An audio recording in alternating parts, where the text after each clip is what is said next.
दोस्तों, अगर आप जानना चाहते हैं कि जिला कलेक्टर या फिर जिला अधिकारी यानी कि डिस्ट्रिक्ट कलेक्टर यानी कि डीसी या फिर डिस्ट्रिक्ट मजिस्ट्रेट यानी कि डीएम बनने के लिए क्या करना होता है, क्या प्रोसेस होता है, क्वालिफिकेशन क्या होनी चाहिए, किस सब्जेक्ट से आपको पढ़ाई करनी होती है यानी किस स्ट्रीम से पढ़ाई करने की ज़रूरत होती है, कितने मार्क्स आपके होने चाहिए, ये सारी चीज़ें आज की इस वीडियो में डिस्कस करेंगे। इसके अलावा एग्ज़ाम पैटर्न क्या होता है यानी कितने पेपर आपको देने होते हैं, कितने मार्क्स के होते हैं, किस टाइप का पेपर होता है और बहुत सारी चीज़ें डिस्ट्रिक्ट कलेक्टर या फिर डिस्ट्रिक्ट मजिस्ट्रेट यानी कि डीसी या फिर डीएम बनने से रिलेटेड। अगर आप ये जानना चाहते हैं तो वीडियो को कंटिन्यू लास्ट तक देखते रहिए। इस वीडियो में बताई गई हर एक चीज़ को ध्यान से समझिए जिससे आपको सभी चीज़ें बहुत अच्छे तरीके से क्लियर हो जाएं। वीडियो में बताई गई हर एक चीज़ इंपॉर्टेंट है, इसलिए बिल्कुल भी इस वीडियो को स्किप मत कीजिएगा। आइए सबसे पहले बात करते हैं डिस्ट्रिक्ट कलेक्टर या फिर डिस्ट्रिक्ट मजिस्ट्रेट की। दोस्तों, जिला कलेक्टर या फिर जिला अधिकारी यानी कि डिस्ट्रिक्ट कलेक्टर या फिर डिस्ट्रिक्ट मजिस्ट्रेट जिले का सर्वोच्च प्रशासनिक अधिकारी होता है। जिले में कानून और व्यवस्था बनाए रखना डिस्ट्रिक्ट मजिस्ट्रेट या फिर डिस्ट्रिक्ट कलेक्टर का काम होता है।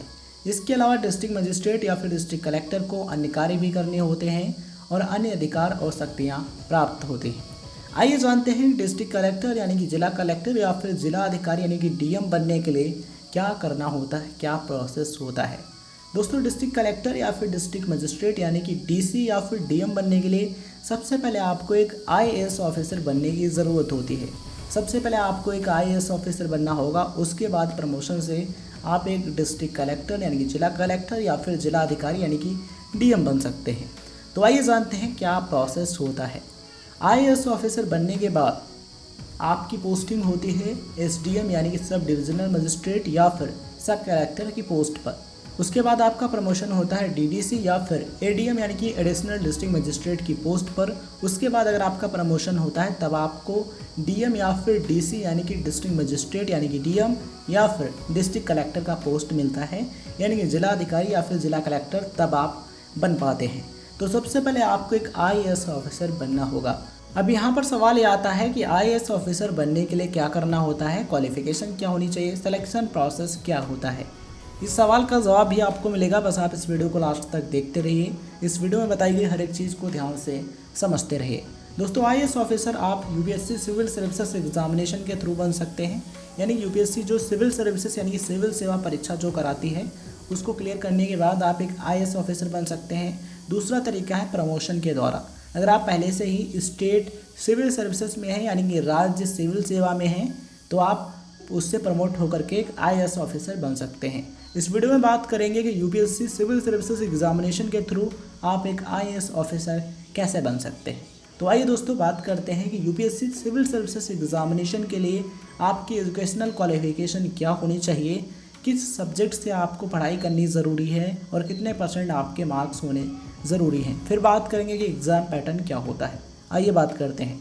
दोस्तों, अगर आप यूपीएससी में सिविल सर्विसेज एग्जामिनेशन यानी कि यूपीएससी आईएएस या फिर आईपीएस या फिर आईएफएस के लिए अप्लाई करना चाहते हैं तो उसके लिए ज़रूरी है कि आप कम से कम ग्रेजुएट हों।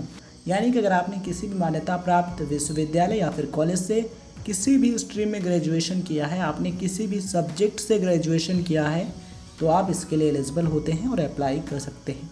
तो ध्यान रखना है कि ग्रेजुएशन आप किसी भी सब्जेक्ट से कर सकते हैं, साइंस, आर्ट्स, कॉमर्स या फिर कोई अदर। आप किसी भी स्ट्रीम में आप किसी भी सब्जेक्ट से ग्रेजुएशन कर सकते हैं। बस ध्यान रखना है कि किसी भी मान्यता प्राप्त यूनिवर्सिटी या फिर कॉलेज से आपका ग्रेजुएशन होना चाहिए, आप अप्लाई कर सकते हैं। सवाल आता है कि ग्रेजुएशन में मिनिमम कितने % मार्क्स होने ज़रूरी हैं। तो देखिए, इसका परसेंटेज मैटर नहीं करता है सिविल सर्विसेज एग्जामिनेशन के लिए। एटलीस्ट पासिंग मार्क्स आपके ग्रेजुएशन में होनी चाहिए यानी कि अगर आपने ग्रेजुएशन में पासिंग मार्क्स भी प्राप्त किए हैं तो आप इसके लिए एलिजिबल होते हैं और अप्लाई कर सकते हैं। तो अगर आप ग्रेजुएशन कर रहे हैं या फिर करने वाले हैं तो आप अपनी तरफ से कोशिश कीजिएगा कि आप अपने ग्रेजुएशन में अच्छे मार्क्स लाएं। तो ये चीज़ आप ध्यान में ज़रूर रखिएगा।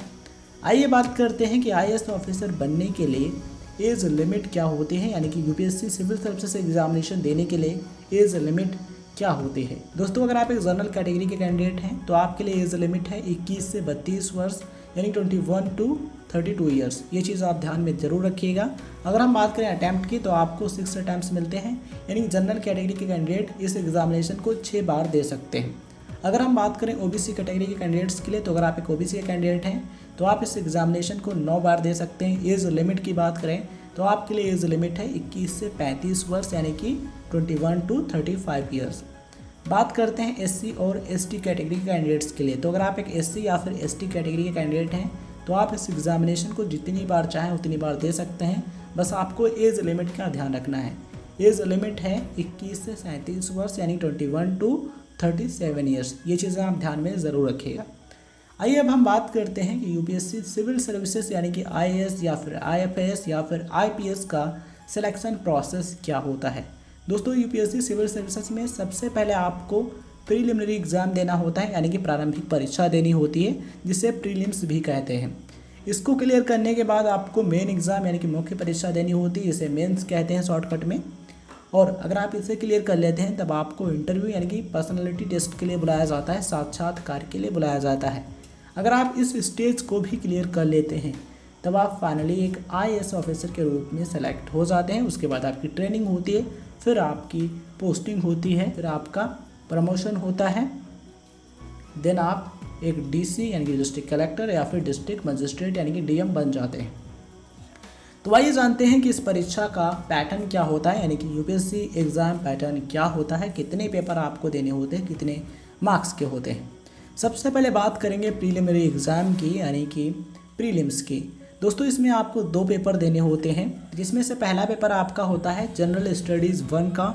इसके लिए आपको 2 घंटे यानी कि 2 आवर्स का समय दिया जाता है और इसमें 100 क्वेश्चंस पूछे जाते हैं, यानी कि 100 क्वेश्चन पूछे जाते हैं जो कि 200 मार्क्स यानी कि 200 नंबर के होते हैं। ये पेपर आपका प्रीलिमिनरी एग्ज़ाम की मेरिट के लिए कंसीडर किया जाता है, यानी कि इसके जो मार्क्स हैं वो मेरिट में जुड़ते हैं। किसके? प्रीलिमिनरी एग्ज़ाम की मेरिट में। ये चीज़ ध्यान रखिएगा, इसके जो मार्क्स हैं वो फाइनल मेरिट में नहीं जुड़ते हैं, ये चीज़ आप ज़रूर ध्यान रखिएगा। दूसरा पेपर आपका होता है जनरल स्टडीज़ 2 का, जिसे CSAT यानी कि सिविल सर्विसेज एप्टीट्यूड टेस्ट भी कहते हैं। इसके लिए आपको 2 घंटे यानी 2 आवर्स का समय दिया जाता है और इसमें 80 क्वेश्चन यानी कि 80 क्वेश्चन पूछे जाते हैं, जो कि 200 मार्क्स यानी कि 200 नंबर के होते हैं। और ये पेपर आपका क्वालिफाइंग नेचर का होता है, यानी कि ये पेपर आपको केवल क्वालिफाई करना होता है। अगर आप इस प्रीलिमिनरी एग्ज़ाम यानी कि प्रारंभिक परीक्षा को अच्छे तरीके से क्लियर कर लेते हैं तब आपको मेन एग्ज़ाम यानी कि मुख्य परीक्षा देनी होती है।